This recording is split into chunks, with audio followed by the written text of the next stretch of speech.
Yaa dubartiin jaalala irraa kan darbe qabeenya laalti bakka. Innis dalagataa bara. Innis dalagataadha. Ishinis dalagduudha. Inni gartee makiinaa shufeera. Makiinaa baasee ni galcha. Achi bishaan taakiltii jiramire bishaan obaasaa gibbii ni dhiqaa. Bakka hojiin isaanii bakka kanuma. Osuma gartee gibbii dhiquu waleenu achumatti siillee dhiqee itti galcha. Akkam jirtu hordoftootaa fi daawwattoota Yaasu Birraa hundi keessanuu bakka jirtanitti nagaa ta'a jecha. Mee Yaasuun waa dubbatu too har'a dhimma anatu qaba. Yaasuu irraa dhimma guddaan qaba.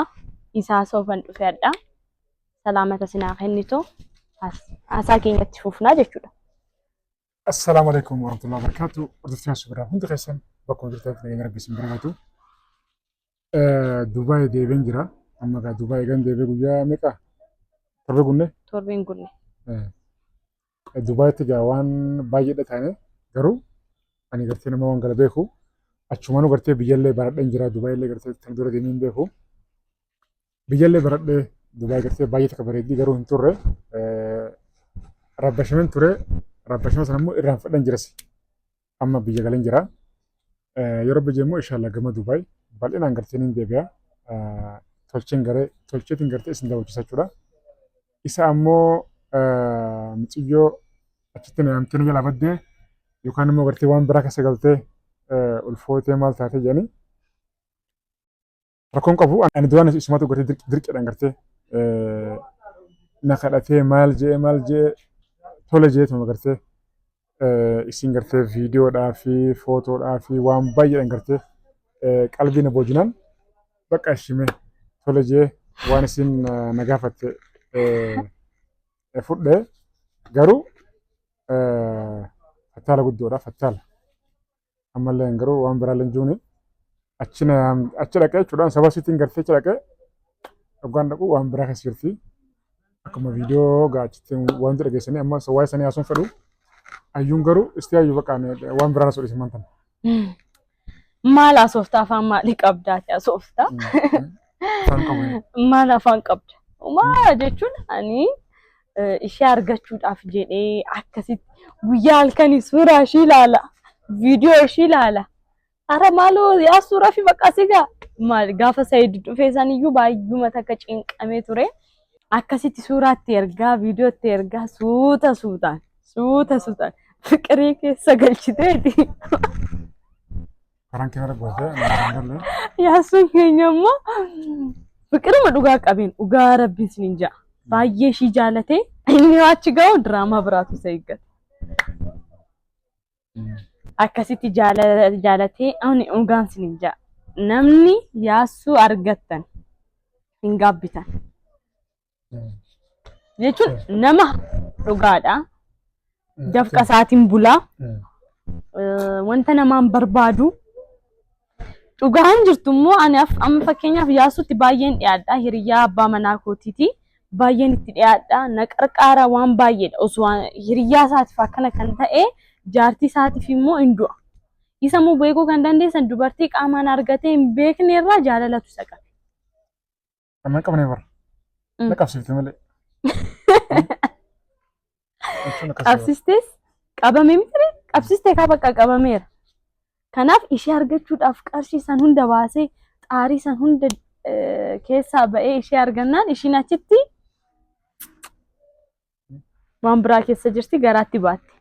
Ergaasii deemee booda achitti deemee ishee argadha gammachuu koo argadhe nikaa hidheefan maatii koo beeksisuuf asitti fidee dhufe even jiruyyuu achitti yaadee ture. Asitti fidee dhufe maatii isaa barsiisee sargii goonee fi hiriyoonni walitti geenyee achi Dubaayittan jiraadha mashiidhaaf waan guddaa yaadee ture. Hin taane garuu inni gaafa achi ga'u wanta hin taanetu isa mudate biyya nyaattu hin jedhu biyyee ishee nyaatu. Dhugaa rabbi ani Yaasuu dhugaan sin ja'a baay'een isa jaaladha baay'een isa kabaja. Yaa barakina orjinaala jedhee hin yaa jedhu malee isa san gaafas anuma bohaarsisuu barbaadeeti. Achi keessa akka ba'uuf yaani xiffaan dhee biraa deemee malee anuma bohaarsisuuf akkas goe garuu Yaasuun gaafa Saayidoon Yaman deemu isatu na duuka ture isatu na cinaa ture waan hunda taanu support na godhaa ture. Innaan yaasiniif akkamittiin hanqadhaa. Yaasuun akkasitti na qarqaaree ani akkamittiin isa callisee argaa. Dhugaa rabbi baalageedha ishiin baalagee cimtuttish maa ishiin tun. Biyaas akka Dubai dhufuyyuu ittiin taa'amii macheem. Wallahi ani naasuuftu. Kootu sin jetteemi? Achi kun naan jenne yeroo takka immoo qoyetti ani immoo soomana gartee Ramadaana kana soomana kana wajjumaan soomannaa jeetiin bakka dhibbatti yoo soomana kana gartee hin galle kana booda irraan muradhaa jeetiin bakka murteessee deemee bara. Nyaadi. Amma akka garaatti baattuun beekti. Ilmoo keenyuutu hin jabaran. Ilmoo sana keenyuutu. Maal kan keen ta'u kaa machee maasii deemtanii yeroo biraa wal argitanii beektu moo? Anaa miti. So Qaamana hin garre. kan kee ta'uu hin danda'u. Na Garaa qabdi jennee bara. akka garaa qabdu osoo beektu kan jameeqa. Maalan beekan? Garaa osoo qabdu osoo beektu Dubaayitti maa waamti. Bakka itti taphattee mi jaalala qabsiistee mi bakka ani garaa hin baadha. Hanga ilmoo kiyyaa na fudhattaa jettee gaafachuu qabdi yoo ta'e illee. Dhugaa rabbi akkas jettee gaafattee hoo tolee jedhee ilmoollee hin fudhataa ishiillee hin fudhata. Hoo tolee jechuu baadde immoo nama biraa. Ani immoo ishii ani carraan badaa akkasii ani dubartii bareedduu kan safuun guddatte kan maatii kee jaalattu kan si kabaju kan si jaalattu siyaa'u. Dhugaa yaasuu osoo obboleettii qabaatte obboleettii kiyyan laal akkanatti laal waa takka ani gabbaraa maal kanallee sirraan fudhadhu akkanumatti sitti kenna ture. Amma garuu osoo obboleettii qabaachuu baadhee illee hiriyoota babbareeddu ani isaan jaaladhu hiriyoota bakka safuu qabeessa dhugaan sin jira nan qaba ani siif immoo nan fida. Abadan. Ishiin biyyaan nyaatu baga sirraa hafte yaasu dhugaa baga sirraa hafte ati amma gara ofiitti deebiitoo maalan gochuu qaba jedhitoo yaada. Iddoo baga deemte biyyayyuu ilaaltee deebitee miti bakka ishiidhaaf miti kan deemte biyya laaluun waa takka bar bakka biyya ilaalte deebitee ishiidhaaf jettee immoo hin cinqamin ishiidhaaf jettee immoo of hin dhiphisin yaada ishiiti. Ani bara amma bari suuraa isin yeroo garii baatanii irraanfadhaa suuraa isin gartee natti argitu immoo suuraa hangartaa laal dhiisima isin garsiisu. Suuraa isin natti argitu kanaa fi viidiyoo kanaa guntutaa kana yeroo kanatti argite kana yeroo gartee arku bakka samuun tiizna jee malee waan biraatti miti. An kolfin. Ani immoo dilee godhan amma san dilee godhan jira. San hunda suuraa sitii fi hunda dilee godhan jira. Ani amma kana faffadhuudha. Inni jaalalli kan qabe miidhatti nu baalage waan hin taane suuraa kaasaa sitti argite. Jechuun ni jira mire. Waggaa sitii hojjina isa jira miti. Musuteewu osoo fedhe jettaa akkamitti suuraa kaasee sitti argiti. Jechuun namatti kaa. Ana guma mucaan kun jechuun dhugaa qaba bara dhugaa rabbi. Osoo qaama qullaan ta'een bakka ana jira miti. Akka mul'atu goote. Bakka kana gootee bakka sheeppii akkanatti kaasanitti argite. Ani immoo kana nyaachuun qaba waaw. Okkee amalanis amallee dhugaa soositu manjuu. Akkam yaasuu nagaadha. Singetti. Osoo jiru bakka anis istii qoye. Akkuma isin jedhu dideen ture. Ani immoo yeroo baay'ee beekta birrii kiishii kiyya gartee birrii hin qabaanne yeroo baay'ee gartee waan akka jirutti amanaa beekta. Waan gartee harka hin jirre waan fagoo jiru kiyyaa jee gartee qalbii irra hin kaa'u yeroo hundaa'u. Garuu adeemsa keessa anis dalagaa fedhan fiigaa jireenya kiyya gartee irraa dhafin fiigaa. Garuu hoggaa isheen akkanatti Ramadaanni kaanis ni dabaree hin dhufatte kunis dhufaa jira. Kana booda buqqaasti qalbii kiyya keessaa baasuun qaba. Yeroo hunda gartee qalbii na dhabuurra hojii gartee hojii na hottee bada. Halkan janaadhaan obboleettiin ni dalagadhaatiin irraa deemas maanan dubbisnetti. Okay. Kana hunda ifirraa hambisuudhaaf maal murteesse deemeetumaan gartee isti qoye baraadha bakka. Eenyummaa ishee arguun qaba. Honaa taate fidee fuudhee deebisee Dubaayitti jiraanna jettee yaaddeeti. Dubaayitti illee jiraachuu baannu ati achitti bakka yoo ta'e asitti jiraanna. Ani maal siistama biyyallee jiraachuun hin beeka. Asillee alhamdulillah jiraachuu asitti illee fataa jennee jiraachuu ni dandeenya. Dubai timmo yoo gartee hojiillee yoo gartee kan itti dalagamu ta'e achitti illee hojii humna ni ta'a. Hundaafuu garuu isti jalqabamee walitti haa dhufu baqa walitti. Qaamaan face to face mee qalbii siidhaa gartee fagoo sun taane qalbii siidhaa gartee na dhiyoodhaa harkuu. Kana yaadeen deemee jechuudha hin taane. Saniifuu ani achumaanuu biyyallee baradheen jira. Biyyallee harkeen jira. Addunyaa maal akka fakkaatu hanga tokkollee gartee Itoophiyaan irraa gartee gama Dubaay yeroo jalqabaatiif hin deemee harkeen jira. Ani immoo biizinasii amma kana booda gama biizinasiitiin ceechuu achuma deemee waa'ee jaalala isin bakka keessa waa'ee isidhaa achumatti gartee firaaqe waa'ee isidhaa achumatti firraa halas san dhageenyaan if keessa dila godhee waa'ee dalagaadhaatti ceechuu gama biizinasiidha. Saniif ani kanallee amma waa'ee kanallee haasoo hin feene ayyumatu beekta kaasee osoo teenye gartee akkas ta'uu qabamu. Osoo waa dhugaa jirru mee ummannaa beeku akkamitti akka wal bartanis. Ati min jiran uummanni beekame. Yaa hunda isaan beeku kan maalirraa kaatee yamma isaan kan se'an akkam seeta. Even online yaan qofa kan wal beektan hin seeni isaan. Ati min jiran hin beekame. Na kanaaf naasa'e yaa barnootatu nu ta'a. Namoonni onlaayiniidhaan tajaajilatan onlaayiniidhaan jaalalli isin qabu of eegaa. Indoom kan isa wayyaayyu. Ani amma waan jiru haasofne. Ani amma keessa kootitti sammuu kootitti gaafii kan natti uume jechuudha. Maal seete? Ani amma akka kootitti maal yaada? Hoo nama tajaajilanu qabaadhe akka jaalallee kootitti ergasii fudhadhe booda bilbila koo irratti bilbila dhiira biraa qabaachuun qabu bilbila biraa dhiira biraallee tajaajiluun qabu jedhee yaada akka kootitti bakka.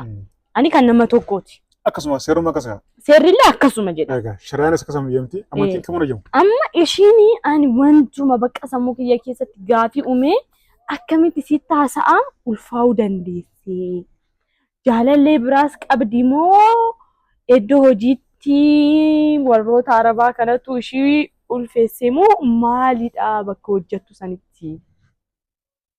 Kanaanis wanni irraa beeku hin jiru garuu akka gartee mucayyoo wajjin dalaganii jira. Isin gartee kan nutti himte jechuudha. Akka sagalee keessa sababa kiyya mubaaraka tokkotti himtetti. Namichi gartee namichi shufeera gartee kan gibbii keessa dalagu kan achi dalagu isarraa ulfooftee isaa ulfeessee egaa fedhumaanii ulfeessa jechuudha. Fedhumaanii yookaan numa kan niteef yookaan bakka wal mataniiti waliin deeman. Wal fudhachiisan. Wal fudhachiisan jechuudha. Garuu immoo ammas biratti haraami jechuudha. Haraama guddaa dalagde. Haraamiidha. Maaliif amma lammeessaati. Bangaali jenna. Bangaali. Bangaali jettee. Icha oftee walitti dhufan. Bangaalichinis achi dhufe dalagaadhaaf dhufe. Bangaaliin guutuu gordu bayi. Bangaali jira, Paakistaan jira. Maal yaaddeetiisi? Jechuun na jiraachisa jetteeti hoo abbaa qabeenyaati. Maal innis yaa dubartiin jaalala irraa kan darbe qabeenya laalti bakka. Innis dalagataa bara. Innis dalagataadha. Ishinis dalagduudha. Inni gartee makiinaa shufeera makiinaa baasee ni galcha. Achi bishaan taakiltii jiramire bishaan obaasaa gibbii ni dhiqaa. Bakka hojiin isaanii bakka kanuma. Osuma gartee gibbii dhiquu waleenu achumatti isiillee dhiqee ni galcha. Akkas ta'a. Dhiyeessi bannaati as ta'a. Gaaraan jira bannaati.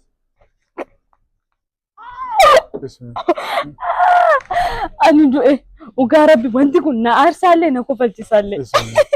Yaasuun keenya akkuma beektani jiruun isaa hundi diraamaadha. Jiruun isaa hundi. Ani gaaf tokko ilma diraamaa kan dalaguun se'a. Dhugaa rabbi. Amma kun dhugaan isaa bakka. Ammallee hin amantumii? Ani jechuun ani waan si bira jiruuf wanti isaa waan beekuuf kanaan durallee miicatti tana jettee waan natti agarsiistuuf si amane. Amma uummanni jechuudha.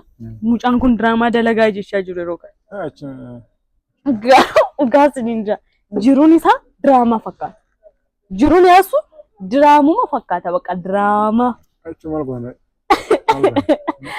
Ani dhugaa rabbi garuu inuma si hojjette yaasu. Inuma si hojjette. Ana son dubbii keetiif kan Saidoo wajjin marachaa jiru. Kan kiyaasin badi. Kan kiyaasin seene. Abshir abshir innan jira. Dhugaa maraxxee ilaal. Ishee bilillee fakkaattu. Dhugaan sin jedha yaasu. Amma ni deema deesin ni deema taa'umas. Maal goota? Deemtee hoo? Biyya kanaan bada. Moo daa'ima ishii deemtee mana araashii ishii gaafachuu edda baga rabbii kanaan si ga'e bareedduuti yaa. Amma Chaayinaan deema baqa. Chaayinaa deemee Chaayinaa fuudha. Maaloo zaruma sanatti fidin. Ara yaasu maaloo tanumaan hanga daa'imaa osoo fudhatte naa wayyaani Chaayinaa hanga natti fiddutti. Chaayinaa hanga natti fiddutti tanuma daa'imummaa ishiitii wajjin fiddee osoo dhuftee naa wayya. Banni maal godhamanna? Innaa maalin jin hordoftoota yaasuu birraa yaasuudhaaf jaartee haa barbaannuuf. Haadhis. Dhugaa likkiin jiru. Yaasuun likkiin jiru. Anima jaartii fennan. Anima jaartii. Erga ishiin akkas taatee booda erga achi dhuftee booda likkiitiin jirtu. Anima haa likkiin jira. Anima maal jedhee beektaa? Jaartii fennama jaartiin guutuu bara. Jaartii miti jaartii fi ilaal dubartii fi nama jaartii si taatu garaggara. Kana beeki. Mana kee maanaaj gochuu kan dandeessu si maanaaj gochuu kan dandeessu. Malee maa dubartiin karaa irratti guuttee bara. Anamma waa'ee san keessaa been jira. Amma waa'ee dalagaadha. Yaada malee waa'ee yoo rabbiin tanaaf taatu fide welcome. Tan kabajaa qabdu, tan gartee naamusa qabdu, rabbi yoo fide alhamdulillah welcome. Tammoo gartee abaarsaan ta'ee eegee micciiran. Eegee micciiramte rabbi natti fidin. Naa du'aayi godhaafi. Du'aayi godhaa. Namni yaasuu argattan immoo milkoofte. Dubartiin yaasuu argatte milkoofte dhugaansin jechuun amala isaa nutu beeka namootatti dhiyaatutu beeka. Waan jiru fuuldurumatti haasaa laal kana isiniin soowwan. Waan jirtu dhiifaan dhifatti fuuldurumatti sitti hima. Namaaf immoo hin du'a. Bakka. Imaanaa isumatti kennudha. Imaanaa nama akka itti eegu dhugaansin jedha. Imaanaa namaa sirriitti eegaa. Kanan isiniin jedhaa. Kanuma haasa'uudhaaf dhufnee hadhaa. Viidiyoo kana immoo nama baay'eedhaaf share godha. Namni irraa baratu qaba. Amma maal viidiyoo kana dura hedduu godhisnee haalaalanii? Maalis jedhaanii hiriyoota koo beektaa? Hiriyoota koo keessaa hiriyoota koo babbareedduu sin fideen dhufa. Kan barbaadde filattee kan jaalatte filattee keessaa fuudhuu dandeessa. Amaayyuu ati waan biraayyuu sirraan eeggamu. Atumti bichaa jaaladhu. Sammuu. Nama tokko jaaladhu atumti bichaa. Tana jaaladhee naan jedhu ittiin hima. Ati ishii bira yeroo lammataa deebitee deemuu hin qabdu. Ishiinuu fiigdee si bira dhufte halkan hin jettu ganama hin jettu guyyaa hin jettu. Halkaniinuu bakka hin dhufti. Atumti bichaa akkasuma hin jedheetti gaaf tokko beellama qabnaa. Caal jennee laaqana akka nama nyaatu hin dhufnaa. Fideen dhufaa maraxxee natti himta. Abshir. Anamma waan san keessa hin jiru beektaa? Amma xiqqishoo tasgabbaatiin waggama waa'ee hojiidhaa yaada. Ammas tanarraa beektaa ittiin galuun gaarii miti. Tanaaf galatoomi. Hundaafuu inshaalla rabbiin waan gaarii finnaan. Atumti gaafa qophii taatu natti. Rabbi waan gaarii fidu. Rakkoon hin jiru galatoomi ulfaadhuun sin jaa iyyuu. Tummaan gartee Saidoo jabeessi. Saidoo jabeessi. Sumayyaallee gartee hin tuqin. Jechaan hin tuqin. Tole? Katijaa xiqqoodha kun qabuun. Tole? Katijaa xiqqoodha qacaca. Rooba gartee roobni yeroo rooba kami? Rooba guddaadhaa fi xiqqaa jira bara. Tif yoo jira. Amma tijaa rooba gartee xiqqaa gartee amma dhaabbateewu. Saniifuu rakkoon qabu. Galatuma ulfaadhaa baay'isin jaallaa baay'isin qabanyaa. Ayyuunis kun ammas dirqiin kun dhuftee ammas wacii anaa fi wartee wacii baasee jiru ammallee kun olaa wacii na baasee jira. Kun olaa. Namni silaa sunaaf yaaddee kophaa isheen dhuftu. Dhuguma silaa sunaaf yaaddee. Wacii baasta. Dubartii girrisee fidee jechuun bar wacii laal fu. Kasiire. Gaafa itti yaadde gaafa itti yaadne waliin waaqa qopheessinedha malee osoo hiriyoota koo sabasabee fide wacii jechuudha. Ayin basure. Hin baasu. Jaalattee baasta. Dirqama jira. Inna. Inshallah akkasii galatoon fadhaa baay'ee sin jaalladha basi qabanya. Inshallah rabbi jee Dubaay deebi'uun guyyaa qabu. Dubaayitti taarika lamaffaa galmeessuun qabu. Akkasii warra Dubaay nulleen simanne nuti qilleensa irratti hafne inshallah Dubaay deebi'uun keenyaaf hin qabu galatoon fadhaa. Viidiyoo laashar godhaa yaasuu birraa namoonni subscribe godhin subscribe godhati maayita. Assalamu alaikum.